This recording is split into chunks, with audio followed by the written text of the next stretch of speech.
जय श्री राम, जय हनुमान, जय बजरंगबली के जय घोष से गूंजा ग्वालियर का प्रेस क्लब।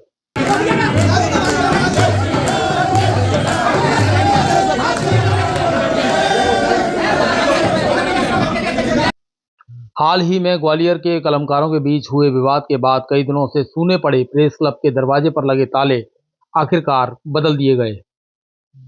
आपको बता दें कि प्रेस क्लब पर वर्षों से काबिज पत्रकारों के एक धड़े की नाराजगी के बाद प्रेस क्लब को काफ़ी दिनों तक तालाबंदी झेलनी पड़ी। लेकिन कुछ युवा पत्रकारों ने एक वरिष्ठ पत्रकार के नेतृत्व में प्रेस के तालों को बदला और इसके तुरंत बाद यहां हनुमान जन्मोत्सव के अवसर पर एक बहुत खास सुंदरकांड का आयोजन किया गया। पवन सुत हनुमान के जन्मोत्सव पर दृष्टिबाधित छात्रों ने सुंदरकांड का संगीतमय पाठ किया। ग्वालियर के प्रेस क्लब में पहली बार दृष्टिबाधित छात्रों द्वारा ब्रेल लिपि में लिखी गई रामायण के माध्यम से हनुमान जी का पाठ किया गया। वाद्य यंत्रों पर चलती हुई उंगलियों को देखकर कोई नहीं कह सकता कि यह छात्र दृष्टिबाधित हैं। माधव अंधाश्रम के यह छात्र किसी भी प्रोफेशनल आर्टिस्ट की तरह कला में पारंगत नजर आए। इस आयोजन में शहर के लगभग 1 सैकड़ा से अधिक पत्रकार गण उपस्थित रहे और सुंदरकांड के बाद भंडारे प्रसादी का भी आनंद उठाया। अहम बात यह है कि पत्रकारों के जिस धड़े ने यहाँ पर तालाबंदी की, उन्होंने रिनोवेशन के नाम पर काफ़ी दिनों से यह तालाबंदी लगाए रखी और बार बार निवेदन करने के बावजूद भी ये ताले नहीं खुले, तो मजबूरन कुछ पत्रकारों को यहाँ इन तालों को बदलना पड़ा। आपको बता दें कि इस समय भीषण गर्मी पड़ रही है और इस भीषण गर्मी के दौरान जो ज़मीनी कलमकार हैं, जो ज़मीनी पत्रकार हैं, जो कि मैदानी अमले की तरह जैसे काम करते हैं मैदान में रहकर, उनके लिए 40 और 42 से ज़्यादा जो है तापमान हो चुका है। लेकिन बावजूद इसके ग्वालियर में इकलौते प्रेस क्लब के ताले लगे रहे। अब उम्मीद यही है कि यह ताले खुले रहेंगे और जो ज़मीनी स्तर पर काम करने वाले पत्रकार हैं या कलमकार हैं, उनको इससे काफ़ी राहत मिलने वाली है। हम सब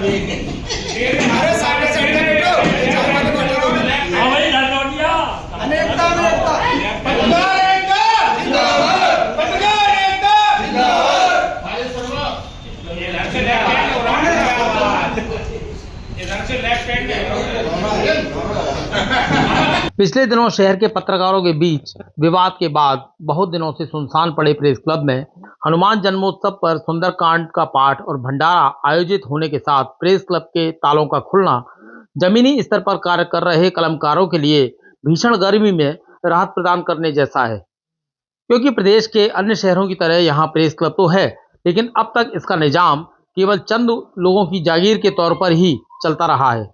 हालांकि इससे पहले प्रेस क्लब में हुए विवाद और वरिष्ठ पत्रकार सुरेश सम्राट के अनुसार विवाद का पटाक्षेप होने के बाद भी यहाँ काबिज लोगों द्वारा प्रेस क्लब में लगाए ताले इस दिखावे के समझौते की कलई खोल रहे थे। सुनिए कि प्रेस क्लब में हुए समझौते के बाद सुरेश सम्राट ने किस पर लगाए थे गंभीर आरोप, क्यों उन्होंने कहा था कि प्रेस क्लब के पूर्व सचिव स्वर्गीय रामकिशन कटारे की बलि ली गई। सुनिए और देखिए खास सुरेश सम्राट के साथ खास चर्चा। आज जो है पत्रकार प्रेस क्लब की बैठक जो काफी हंगामेदार रही है, क्या फैसले हुए हैं, किस तरह की मांगे थी? आज की जो बैठक हुई है उसमें सबसे अच्छी उपलब्धि ये रही है कि पत्रकारों के बीच जो विवाद था उस पर दोनों पक्षों ने मिलकर सहमति जताई है और जो ग्वालियर की पत्रकारिता की एकता का, पत्रकारों की एकता का जो इतिहास रहा है उस पर फिर चलने का संकल्प लिया है। और ये ग्वालियर के पत्रकारों के लिए एक बहुत अच्छा संदेश है कि सब लोग मिलकर काम करेंगे और इस पर दोनों ही पक्षों ने रजामंदी जाहिर की। वहीं पक्षों की रजामंदी की बात अलग है, लेकिन इससे पहले तमाम सारे जो झंझावात जो प्रेसों को झेलने पड़े, अलग अलग अध्यक्ष आए, उसके बाद में वापसी की है राजेश शर्मा जी ने, तो किस तरह देखते हैं? क्योंकि इस तरह का जो प्रेस क्लब का इतिहास वो रहा नहीं है, लेकिन इसके बावजूद इस तरह की तो विडंबना क्या कहेंगे? नहीं, इसमें कहने वाली बात केवल ये है कि आज जो सबसे अच्छी बात रही है वो है पुरानी बातों को भूलने का सब लोगों ने निर्णय लिया है कि जो कुछ हुआ है उसको, अतीत को, चाहे वो कड़वा है चाहे वो अच्छा है, उसे भूल जाना चाहिए। और दोनों पक्षों ने, और विशेष रूप से राजेश शर्मा जी ने ये घोषणा की है कि सदस्यता अभियान चलेगा और सदस्यता अभियान पूरे होने के बाद भी ही चुनाव के कार्यक्रम की घोषणा कर दी जाएगी, और यही सब पत्रकारों की मांग थी। तो वहीं आपका एक बयान था कि जो रामकृष्ण कटारे, स्वर्गीय रामकृष्ण कटारे, वो काफी प्रताड़ित रहे और उनकी कह सकते हैं बलि ली, जैसा कि आपने कहा अभी, तो बलि उन्होंने दी है। नहीं नहीं, इसमें मेरा कुल ये कहना था, उसमें मेरी आत्मीयता भी थी, क्योंकि रामकृष्ण कटारे जी मेरे बहुत निकट थे, और जब इसमें ये परिवर्तन हुआ तो उन्होंने आकर मुझे सारी बात बताई। मैं एक मित्र के नाते मैंने उनकी हर बात मानी, और उसके बाद यहाँ पर मुझे मध्यस्थ बनाया गया, लेकिन मध्यस्थ की मेरी भूमिका में मैं इसलिए असफल रहा कि दूसरे पक्ष ने मेरे को मध्यस्थ नहीं माना।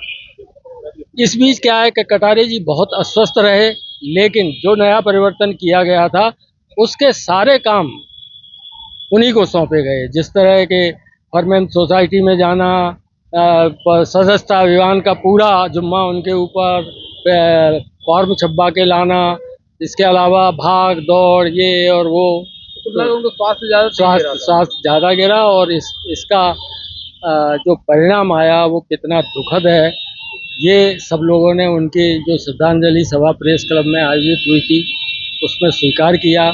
मैं ये बिल्कुल मानता हूँ, और ये मेरा थोड़ा अतिशयोक्तिपूर्ण कहना हो सकता है, मेरी भावुकता हो सकती है कि कटारे जी के साथ अच्छा नहीं हुआ, और वे इसी दुविधा में बहुत अच्छी उम्र में, जब वो मेरे से कहते थे कि सम्राट जी अब मेरे बहुत अच्छे दिन आने वाले हैं, मेरे बहुत संकट दूर हो चुके हैं, इस बीच वो हमसे चले गए, इसलिए उनके प्रति मेरे मन में भावुकता है।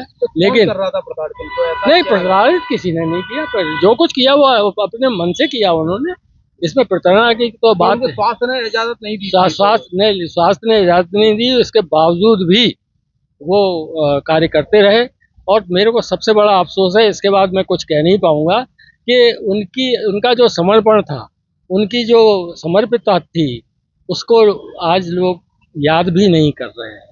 बस यही एक तरह की प्रताड़ना मैं मानता हूँ कि उन्होंने जो कुछ भी अस्वस्थ होने के बाद किया उसे स्वीकारना चाहिए, उनके कार्यों की सराहना करनी चाहिए, उन्होंने जो सदस्यता अभियान चलाया उसे मान्य करना चाहिए। ये मेरा सवाल है कि अब प्रेस क्लब जो है नवोदित पत्रकारों के लिए, जो जमीनी पत्रकारों के लिए खुल पाएगा किस तरह? बिल्कुल खुलेगा, ये मेरा मतलब, मैं अगर कुछ कर पाया तो ये मेरा बिल्कुल वादा है कि प्रेस क्लब सबके लिए खुलेगा, और एक अच्छी भूमिका में जो गिना जाएगा, जिस तरह आज इंदौर और दिल्ली के प्रेस क्लब को लोग मानते हैं। मेरी भी मान्यता है कि हम जल्दी ही ग्वालियर प्रेस क्लब को इस ऊंचाई तक पहुंचा सकेंगे। धन्यवाद।